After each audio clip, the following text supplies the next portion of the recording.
Well, it was the 14th of March that Liga went missing, but I didn't get the text until the 15th.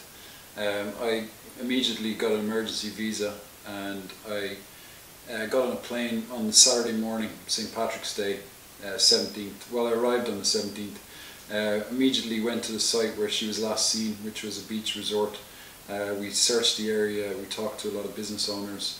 We did that for several days, just combing the area, talking to locals, working with the police. At that stage it was obvious that the police weren't viewing this as suspicious or foul play, so we were really begging them to consider this option, but they kept laughing at us and shaking their heads and telling us that there's no way a Western woman could come to any harm in Cobham. There's no crime, or there's no violence, and there's no this and there's no that. So after 10 days we eventually got to talk to the Chief of Police of Kerala, and he promised that he would expand the search and he would put more people on the case.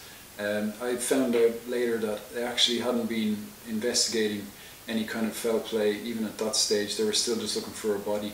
They'd assumed that she'd either thrown herself off the rocks or drowned while swimming, and they didn't really entertain any other possibility. The whole time I was convinced that she'd been abducted and she was being held somewhere for whatever reason, either sex trafficking or organ trafficking or something. And I was following that lead by infiltrating local gangs on the beaches, hanging out, drinking, trying to make friends with the crime syndicates and the lower level henchmen, and trying to work my way up the chain to find information. At that stage the police were getting very irate with me because I was criticising them in the media, saying that they basically hadn't taken this case seriously. The local police station was basically non-active completely and totally uncooperative, and they were misleading me, not filling me in on leads that were being reported, not following up on leads.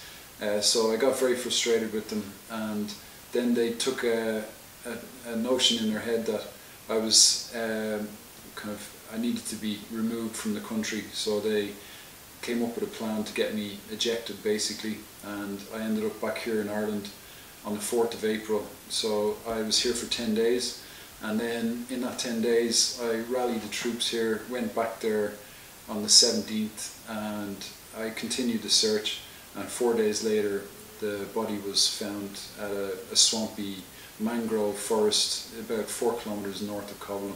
Liga's body was discovered on the 21st of April. I was following up on a lead about 14 hours north at the time, so I got on an overnight train, and the next morning myself and her sister identified the body. It was obvious that it was her from the clothing she was wearing. What wasn't obvious was why she was wearing an extra piece of clothing, a jumper, that still hasn't been explained. There was other evidence that showed that there was some foul play. Obviously the police tried to pass it off as a suicide. They first of all tried to say that she had eaten some poisoned fruit, but when we kicked up about this in the press and made a big public deal of it, they backed down and started to look at a murder investigation.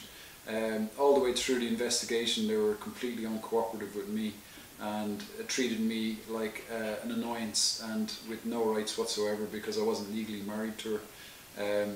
Her sister was very confident that the police were doing a great job, and she went home shortly after the cremation. I tried to stop the cremation from happening because the autopsy had just been done a few days and I wasn't happy with it. I figured that it had been doctored and there was lots of things missing from it, and the lab reports hadn't been returned. So I got a court injunction to stop them cremating the body, which they completely ignored, and they burnt the body anyway in a complete media circus where they allowed the media to crawl all over us, and it was incredibly upsetting for both me and her sister.